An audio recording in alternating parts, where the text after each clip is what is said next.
Hola, buenos días, ¿cómo están? Hoy es un día más en A Máxima Velocidad, un programa deportivo donde las noticias vuelan. Hoy tenemos un tema muy interesante para hablar, las prácticas corporales. Para eso la producción trajo a 5 chicas que nos van a hablar sobre este tema. Para empezar tenemos a Pía. Démosle la fuerte bienvenida. Hola, ¿cómo están? Bueno, mi nombre es Pía Moriones y hoy les voy a contar y explicar un poco sobre qué son las prácticas corporales. El término prácticas corporales hace referencia a manifestaciones culturales que toman al cuerpo como una construcción social más que como un organismo. Estas prácticas corporales siempre son visibles para los ojos del espectador y para las otras personas y no son estructuras estables, ya que siempre se modifican o cambian y constantemente se rompen. El autor Foucault dice que las prácticas corporales son formas de hacer, pensar y decir que tienen cierta sistematicidad, homogeneidad y regularidad. Bueno, ahora para que se entienda un poco mejor también voy a nombrar características sobre las prácticas corporales. Estas prácticas están caracterizadas por no estar institucionalizadas, no tener un reglamento como otros deportes, son informales. También estas características están ligadas al tiempo libre y se dan en ámbitos más que todo al aire libre, por ejemplo, plazas, esquinas, semáforos. Y también lo que tienen estas prácticas es que marcan mucha tendencia en los jóvenes, ya sea en forma de vestir, cortes de pelo, accesorios, música que escuchan, también puede ser en formas de hablar. Entonces son muy características por eso. Algunos ejemplos, para que quede un poco más claro, de prácticas corporales puede ser, por ejemplo, skate o malabares. Esos son buenos ejemplos. Bueno, le dejo que siga mi compañera Lula. Espero que hayan entendido el concepto de prácticas corporales. Hola, buenos días, ¿cómo están? Yo soy Cami y bueno, vamos a seguir aportando lo que dijo Pi. Yo voy a hablar sobre la diferencia entre la educación física y las prácticas corporales. Muchos creen que son lo mismo, pero no lo son. La educación física entiende el cuerpo como un organismo biológico y se centra más en mejorar la salud, el rendimiento, las capacidades motoras. Por eso se cuenta de manera cuantitativa.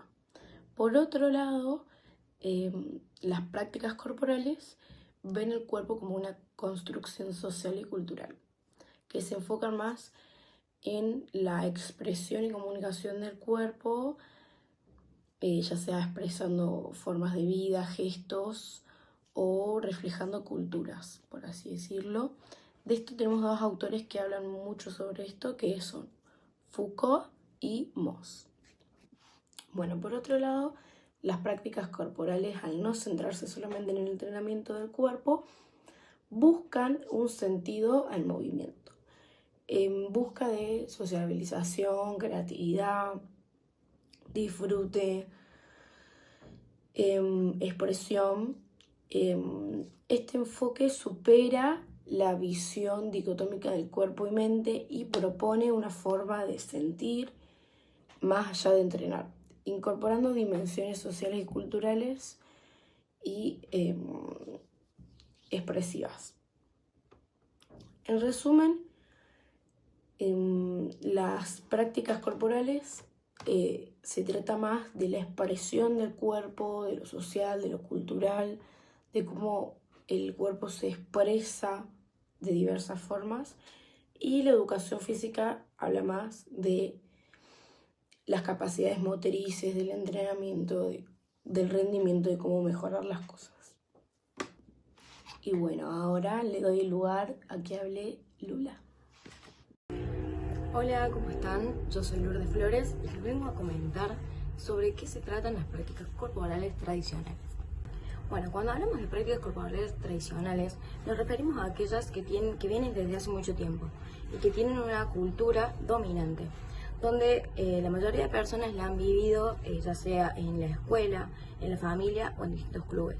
Estas prácticas lo que tienen es que están institucionalizadas, tienen reglas, horarios y espacios definidos que se van transmitiendo de generación en generación. Desde mi experiencia, yo lo viví en la primaria, en el secundario, en la primaria donde no era algo con tantas reglas, jugábamos a la mancha, a las escondidas, al quemado o delegado, hacíamos las presentaciones de fin de año de educación física, y ya en el secundario era algo como que tenía más reglas, ya iba más para el lado de los deportes, de cómo se jugaba cada deporte.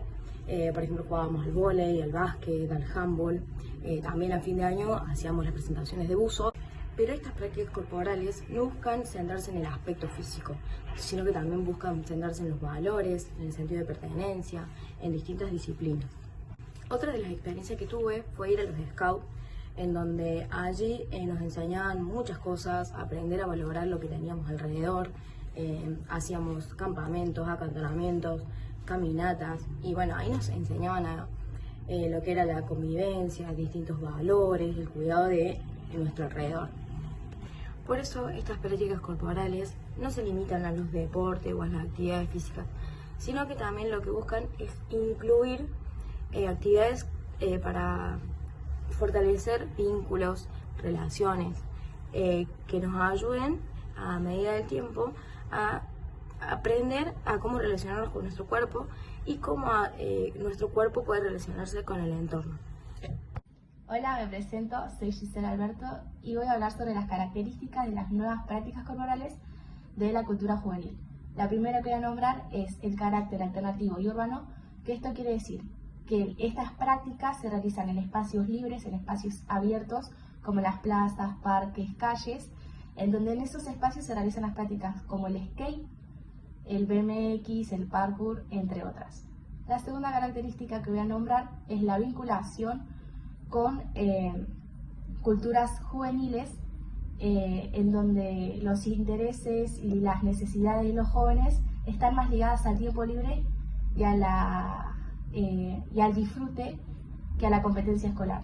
Se relacionan con la moda, con la música y la sociabilidad juvenil. La otra característica que voy a nombrar es la no institucionalización, que esta característica habla sobre cómo nace estas prácticas, y no nacen en clubes, no nacen en federaciones, sino que nacen en ámbitos informales y autogestionados.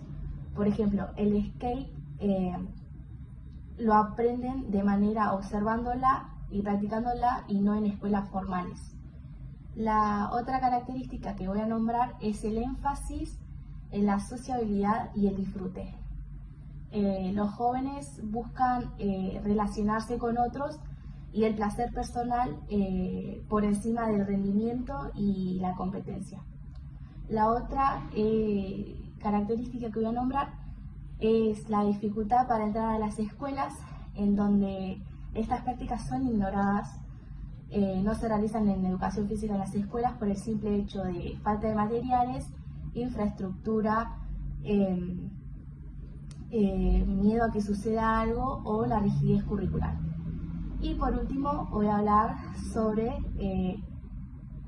la carga simbólica y identitaria, en donde los jóvenes, esas prácticas, ese tipo de prácticas es más que un deporte, sino que es más algo en donde ellos pueden expresarse, es más para poder diferenciarlo de los demás. Por ejemplo, en skate, si vos llevas una patineta, es una señal simbólica de pertenencia que ellos realizan esa práctica.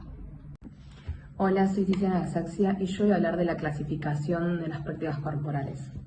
Categoría de las prácticas corporales. Según Raymond Williams, hay 3 categorías: dominantes, residuales y emergentes. Las dominantes, también llamadas tradicionales, son las más conocidas y legitimadas en la historia de la educación física. Por ejemplo, el fútbol, el básquet, el handball. Las residuales pertenecen a fases culturales anteriores, no exaltadas por la cultura dominante, pero aún tienen significados. Por ejemplo, la rayuela, la calistenia y danzas folclóricas. Las emergentes son nuevos significados, valores y relaciones. Se vinculan a la innovación, a la ruptura de lo tradicional y comúnmente nacen en contextos no institucionalizados. Por ejemplo, el parkour, la yoga y los deportes electrónicos. Hay otra clasificación, según Sarabi, que son las prácticas corporales urbanas. Estas son mayormente vistas al aire libre y son comunes de la cultura juvenil. Suelen ser vistas como transgresoras o perturbadoras del orden urbano. Por ejemplo, el skate, malabares callejeros, bicicletas, etc. Las prácticas corporales alternativas o emergentes tienen varios autores que hablan sobre ellas. Estas prácticas se caracterizan por ser informales y transgresoras, no tienen reglas institucionalizadas, se basan en el tiempo libre y el disfrute y, por ejemplo, actividades circenses, bicicleta, parkour o skate. Bueno, y por último hay una clasificación en la que todos los autores coinciden que es un enfoque común, en la que reflejan la subjetividad juvenil, ponen en tensión lo tradicional con lo nuevo, con lo innovador y desafían la institucionalización de los deportes clásicos. Hola, soy Tiziana Gasaxia y yo voy a hablar de la clasificación de las prácticas corporales. Categoría de las prácticas corporales. Según Raymond William, hay 3 categorías: dominantes, residuales y emergentes. Las dominantes, también llamadas tradicionales, son las más conocidas y legitimadas en la historia de la educación física. Por ejemplo, el fútbol, el básquet, el handball. Las residuales pertenecen a fases culturales anteriores, no exaltadas por la cultura dominante, pero aún tienen significados. Por ejemplo, la rayuela, la calistenia y danzas folclóricas. Las emergentes son nuevos significados, valores y relaciones. Se vinculan a la innovación, a la ruptura de lo tradicional y comúnmente nacen en contextos no institucionalizados. Por ejemplo, el parkour, la yoga y los deportes electrónicos. Hay otra clasificación, según Sarabi, que son las prácticas corporales urbanas. Estas son mayormente vistas al aire libre y son comunes de la cultura juvenil. Suelen ser vistas como transgresoras o perturbadoras del orden urbano. Por ejemplo, el skate, malabares callejeros, bicicletas, etc. Las prácticas corporales alternativas o emergentes tienen varios autores que hablan sobre ellas. Estas prácticas se caracterizan por ser informales y transgresoras, no tienen reglas institucionalizadas, se basan en el tiempo libre y el disfrute y, por ejemplo, actividades circenses, bicicleta, parkour o skate. Bueno, y por último hay una clasificación en la que todos los autores coinciden que es un enfoque común, en la que reflejan la subjetividad juvenil, ponen en tensión lo tradicional con lo nuevo, con lo innovador y desafían la institucionalización de los deportes clásicos.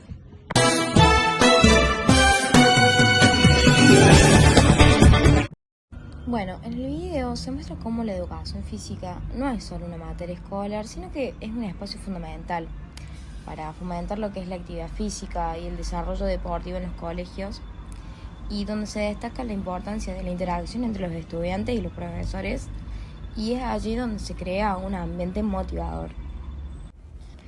Este programa que presentan los profesores presentan innovaciones y metodologías alternativas para que puedan trabajar los alumnos, incluyendo también los deportes alternativos y las actividades que se adaptan a las necesidades de ellos y a los distintos gustos, promoviendo la inclusión y la diversidad.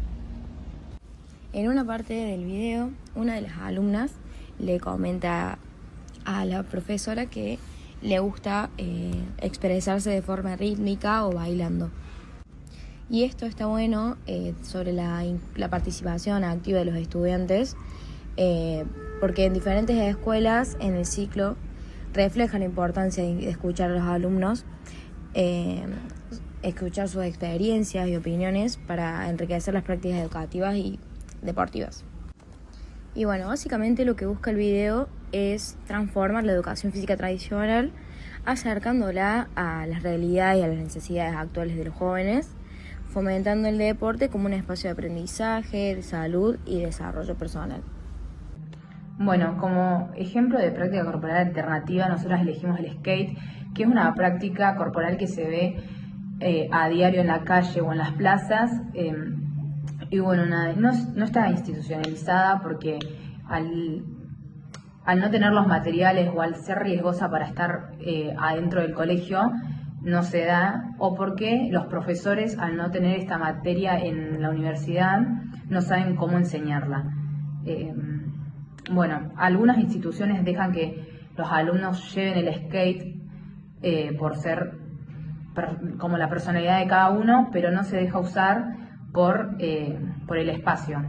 Nosotras pensamos que al ser una práctica muy riesgosa para practicarlo en lugares cerrados o al no tener los materiales, esta actividad podría ser planificada con tiempo, en el que el docente le pida a la institución la aprobación para salir y hacerlo en espacios al aire libre como en playones y poder pedir los skates al lugar correspondiente para tener, no digo uno para cada alumno, pero para tener a disposición algunos skates para poder enseñarlo y que los alumnos conozcan estas otras prácticas corporales que no son las que se dan siempre en los colegios, como el fútbol, el básquet, el handball, etc.